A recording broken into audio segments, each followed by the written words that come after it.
I never thought the people who owed me their lives would be the ones trying to end mine. My name is Lorraine Harper. I'm 67 years old, and I've seen enough in this lifetime to know what love feels like and what silence hides. I was a nurse for 38 years. I raised two children, mostly on my own. I buried my husband after cancer chewed him to bone. I didn't cry at the funeral. I didn't cry when they folded the flag and handed it to me. I saved my tears for the months that followed, when I woke up in an empty bed and made coffee for one. It wasn't the loneliness that killed me. It was watching my children become strangers. That's a different kind of grief. You don't get a headstone for that one. My daughter, Monica, used to call every Sunday. We'd talk about her job at the bank, her two boys, her husband Greg, a man I never liked but tolerated. Over time, those calls became shorter. Then they became texts. Then nothing. Ethan, my son, was more distant. He showed up twice a year, once for Christmas, once for taxes. I was good for baking and deductions, I guess. He'd ask how I was doing, glance at his watch every few minutes, and always leave early to beat traffic. But I didn't say anything. That's what mothers do. We love even when it hurts. Then one day, Monica showed up out of nowhere, unannounced. No warning, just a knock at the door and a big smile like she hadn't ignored me for months. "Hi, Mom. Just thought I'd stop by and bring you some of those lemon scones you love," she said, holding a box that smelled faintly of citrus and guilt. I was surprised, but I let her in. I remember thinking it was nice to see her face again. She even made tea, chamomile, my favorite. We sat at the table like we used to. I sipped the tea. We talked about nonsense, the weather, the garden, her kids' soccer schedules. She was oddly cheerful, kept asking if I was feeling tired, worn out, if I needed help paying for things, if I had a will in place. Something about her voice felt off. I couldn't place it. Too sweet, too rehearsed, like she was trying out lines from a script. That night, my stomach started twisting, burning, my vision blurred. I collapsed in the hallway and hit my shoulder against the wall. I remember crawling to the phone, dialing 911, slurring words through my teeth. They pumped my stomach, said I was lucky I got there in time. "Could have been something in the tea," one nurse muttered. It was subtle, nothing lethal on its own, but dangerous when combined with my heart medication. A pharmacist would know that. So would someone married to a banker who used to date a pharmacy tech. I remember lying there in the hospital bed, tubes in my arm, silence around me, and I smiled. Because I knew one thing. Someone had taken out a life insurance policy on me, and they hadn't told me. I found out by accident. A clerk at the bank left the wrong document in my folder when I went in last month to update my will. A policy I never approved. A signature that wasn't mine. They thought I didn't notice. They thought I'd just die. But I survived. And they were about to learn what a mother does, not when she's hurt, but when she's ready. Then came the second visit, and that's when everything began to unravel. Monica came back 4 days later, this time with Ethan. No warning. Again. Just the doorbell at 9:12 a.m., like I was a patient they'd scheduled in the middle of their lives. "Mom," Ethan said, with that phony voice he reserves for courtrooms and condolences. "We've been worried." Worried. That word. The way they said it was almost laughable. Worried like I was a burden, not a mother. Like the woman who packed their lunches and held their heads during fevers had somehow become an inconvenience to manage. I invited them in because I wanted to watch them lie up close.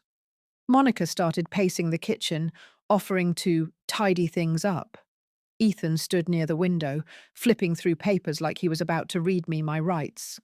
I could smell the performance coming before it even started. "We were thinking," Monica began, "maybe it's time to set some things in place. Just in case. You've been through a lot, Mom. That fall, it scared us. The fall, caused by their tea." "Yeah," Ethan chimed in. "Just some light paperwork. Power of attorney stuff. Health proxies. You know, so we can step in if something happens. He said it like he was doing me a favor.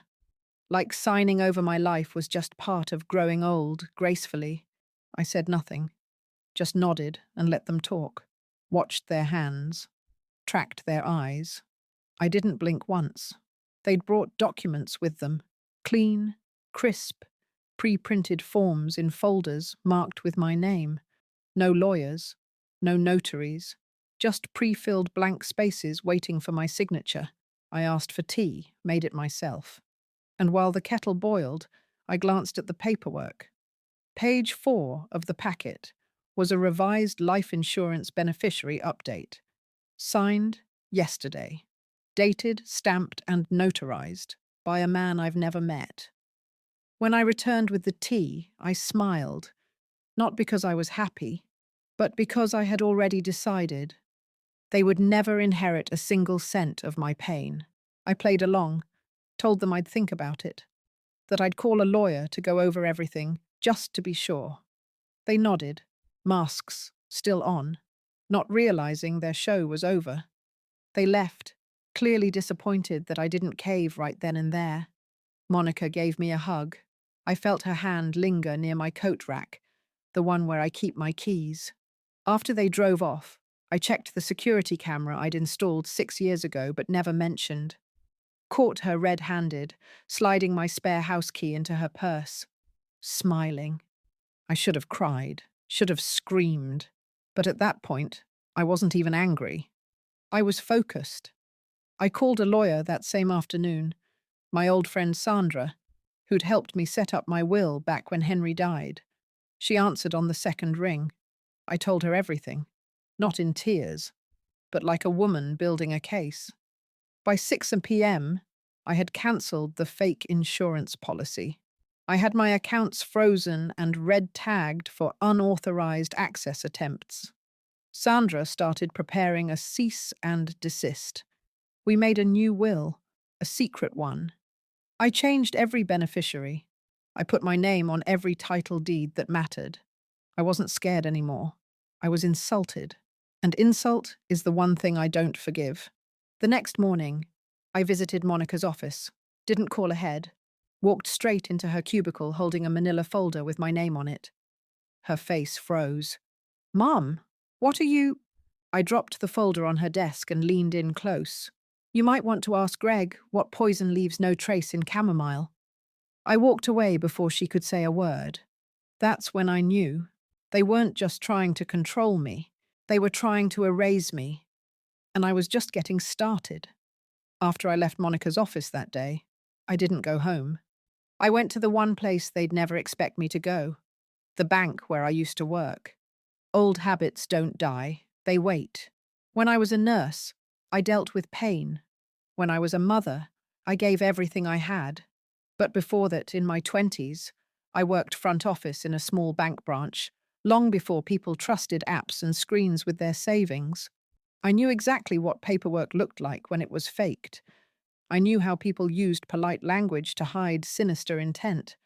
And I knew how to read financial statements like scripture. So I asked for my full transaction history from the past 18 months. All accounts, every name linked, every signature captured digitally. It took less than 10 minutes to find the first crack.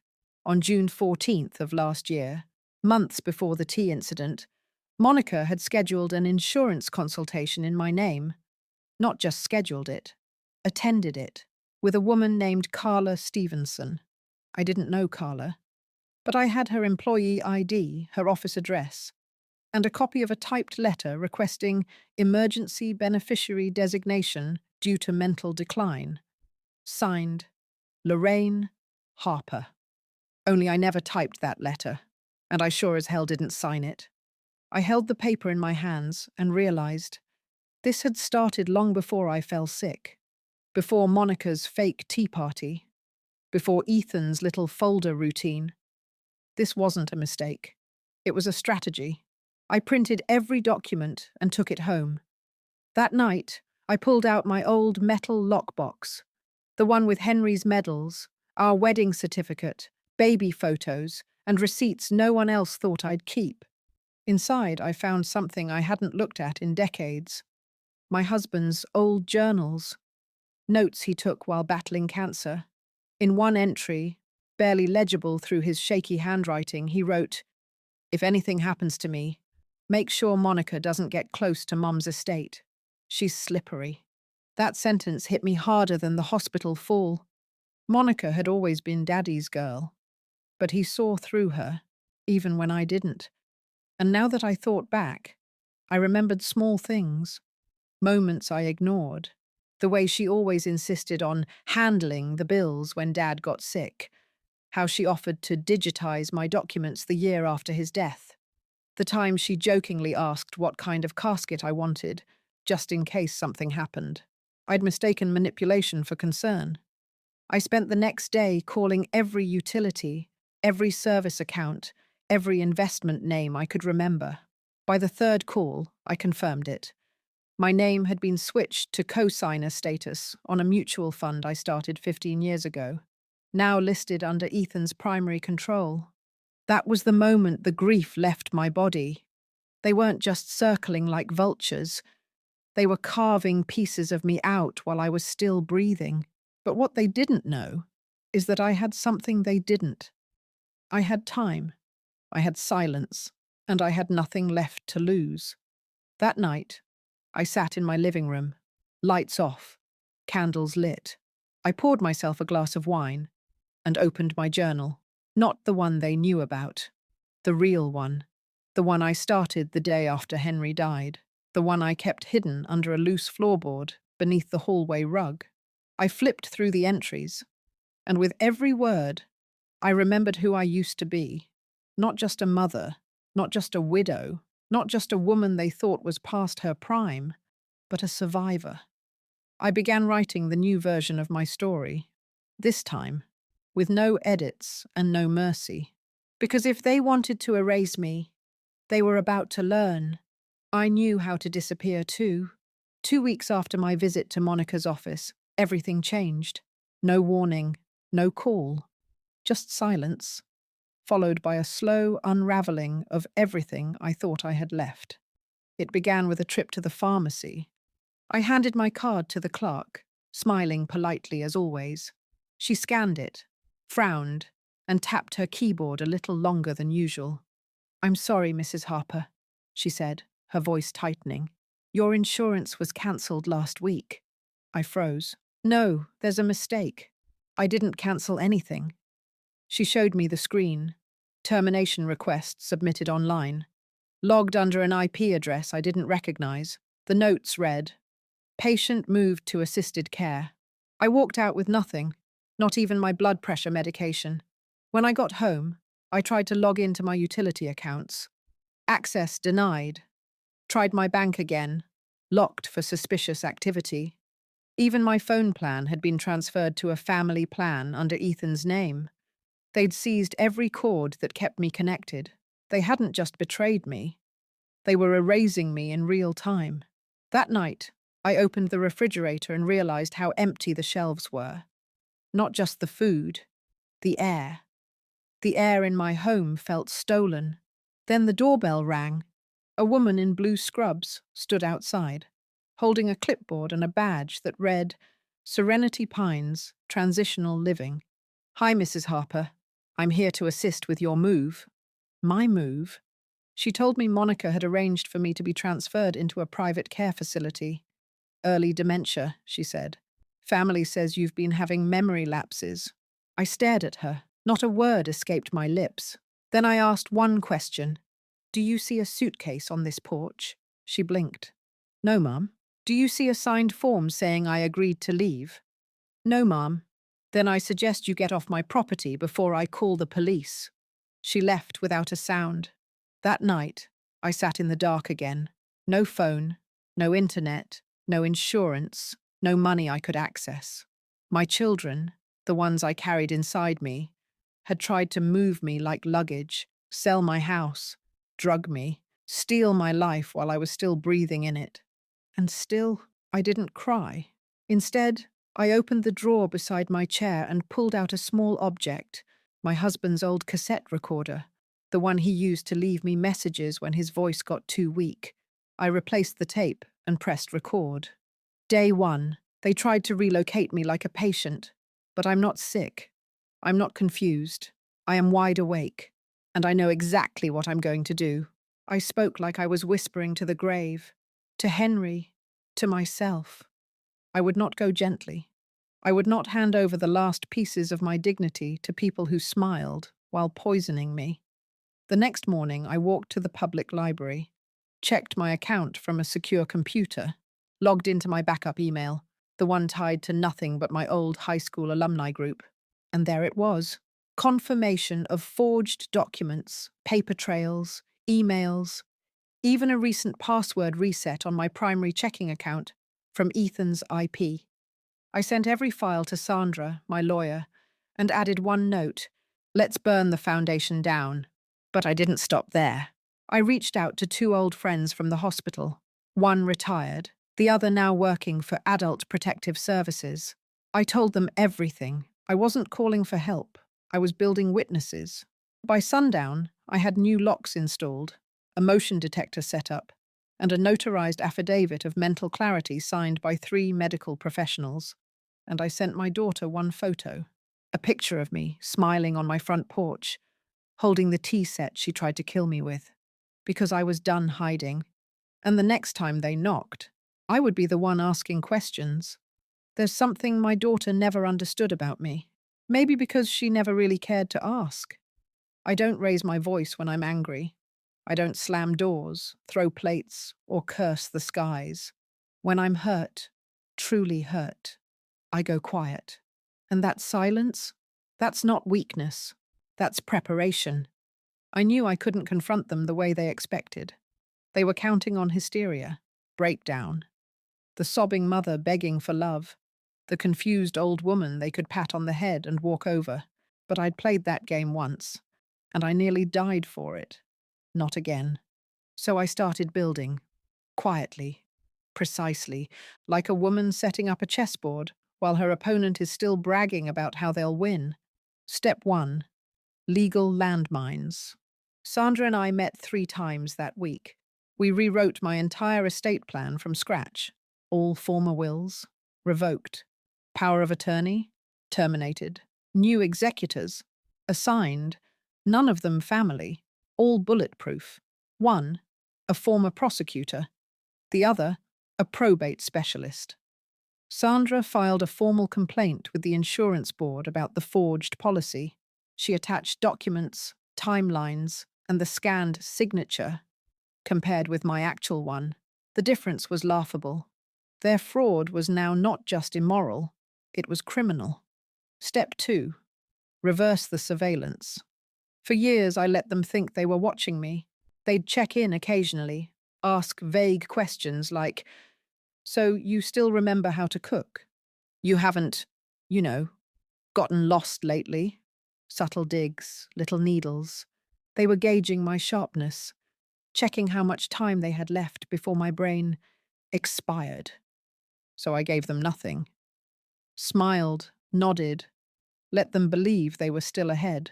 Meanwhile, I planted voice recorders in the vents, set up motion alerts linked to my backup email. One in the mailbox, one above the front door. And most importantly, one inside the family photo frame on my mantel, the one they always stood near when they visited. I wanted proof, not just for the court, but for me, for closure, to hear the tone of their voices when they thought I wasn't listening. Step 3. Financial whiplash. I had spent decades building quiet wealth. My late husband left me the house, but I built the savings. Nursing was steady work, and I never splurged, never owed, never asked. Monica and Ethan assumed my accounts were average, just enough to cover retirement things. They didn't know about the stock account I started in 1999, or the land I bought in Oklahoma under a trust name, or the antique collection in the basement I had appraised quietly in 2017, now worth more than both their mortgages combined. I began liquidating what they didn't know I had, moved the funds into protected accounts, created a donation trust in my name, Harper Women's Emergency Relief Fund. The irony? The children who tried to kill me for money were now legally excluded from touching a single cent of it, because it now belonged to a public fund created to help abused women escape their families. And it was named after me. Step 4. Set the stage. Once the trap was built, all I had to do was invite them in. So I called Monica, just once. I kept my voice soft, told her I missed the boys, that I wasn't feeling well, that maybe she'd been right after all. Maybe it was time to talk about signing those papers. She bit the bait like a starving wolf. She said she'd come by that weekend with Ethan, just in case we needed a witness. How thoughtful. I ended the call with one last sentence, and I made sure it burned in her memory. Bring the tea again, sweetheart. I haven't had it since the last time you were here. She hesitated, but she said, Sure, Mum, I'll bring it. Because what she didn't know, this time I'd be recording, and this time I'd already written the ending. They arrived on Saturday, mid-morning, dressed in pastel like they were showing up for brunch, not an ambush. Monica had that same sugary voice, like she was auditioning for sainthood. Ethan stood behind her, hands in his pockets, pretending to be the supportive son. They brought lemon scones again. And the tea. Of course, the tea. I greeted them like a woman defeated. Blank expression. Soft voice. The kind of woman who wouldn't question anything anymore. They bought it. Monica handed me a cup. Chamomile. Again. She poured it herself, same as before. This time, though, I watched. Closely. She brought her own tea bags. Unwrapped it carefully, but not in full view. Didn't stir. Just handed it over like an offering. I didn't drink it. I placed it gently on the side table, near the old family photo, the one now holding a tiny camera inside the frame. Microphone running. I'm so glad you both came, I said. There's just a few things I wanted to clear up before we go over any paperwork. Monica smiled too widely. Of course, Mum. We're just here to help. I looked at Ethan. You still work with that financial firm, right? He nodded. Yeah, we're actually doing really well right now. Big client portfolios. That's good, I said, interrupting. I just wonder what your clients would think if they knew you helped forge legal documents to claim your own mother's assets while she was hospitalized. He blinked. What? Because I've got copies now. Emails, IP logs, screenshots. I can trace everything, from the fake insurance policy you opened under my name to the login activity that accessed my accounts while I was sedated. Monica went pale. Mum, what are you talking about? You said I was confused, slipping, that I needed help. I leaned in, not angry, just cold. Tell me, Monica, was that before or after you asked a notary to verify a forged signature from a woman lying in a hospital bed? She laughed, nervously. You're overthinking this. This is all a big No, you made a mistake. The day you assumed I was too tired to read my own documents, too old to notice my own tea tasted bitter. Her eyes twitched. And then, slowly, I reached beneath the side table and pulled out a small black recorder. Pressed play. Monica recorded. She's half gone already, Greg. Just put the file in front of her. She'll sign anything. Trust me.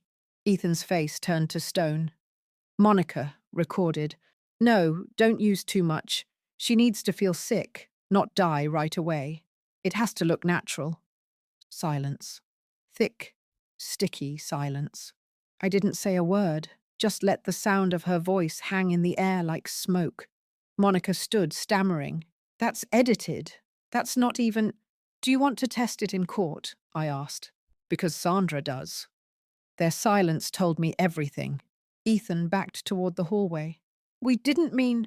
You meant to bury me alive, I said, and smile at my funeral.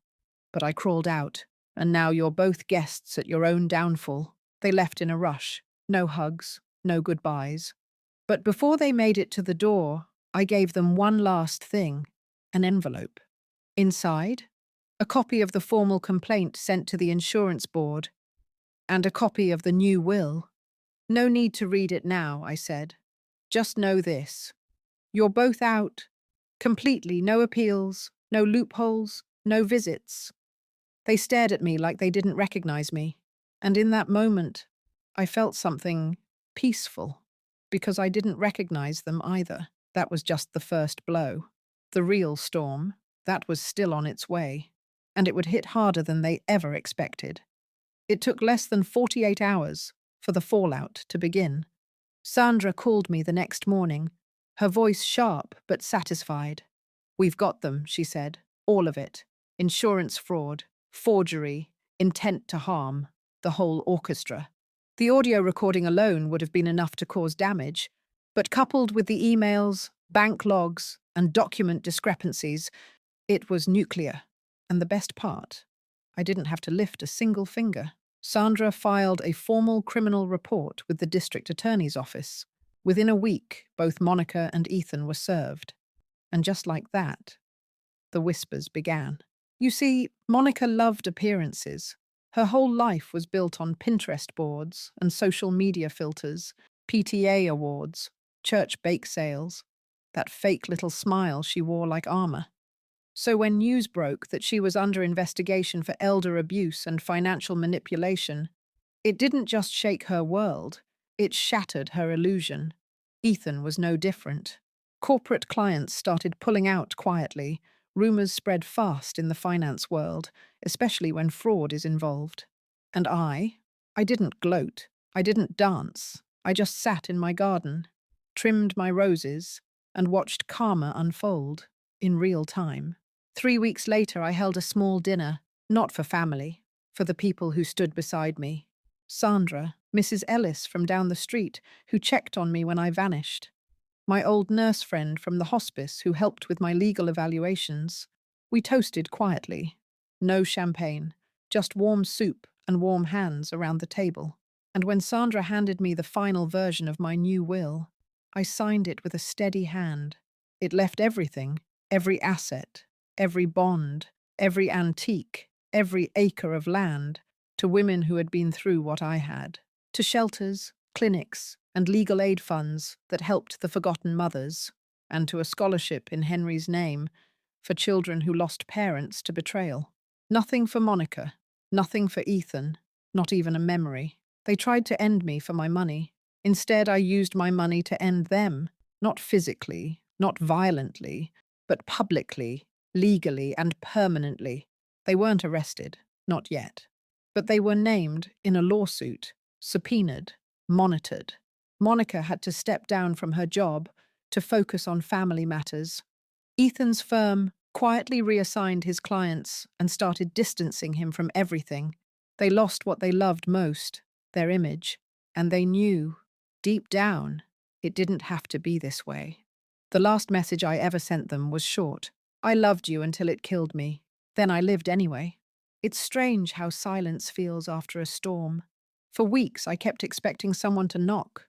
The police, the press, a crying grandchild. No one came. The quiet wasn't empty. It was clean. Sometimes I still think of Monica as a little girl, the way she used to braid her doll's hair beside me in the kitchen. Or Ethan, asking me why the moon followed our car home at night.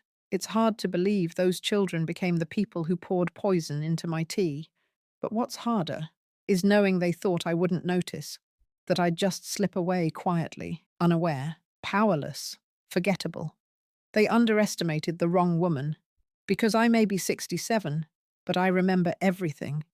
And now the world remembers me too. My story, my real story, went public. Sandra published an op-ed under my name. It went viral.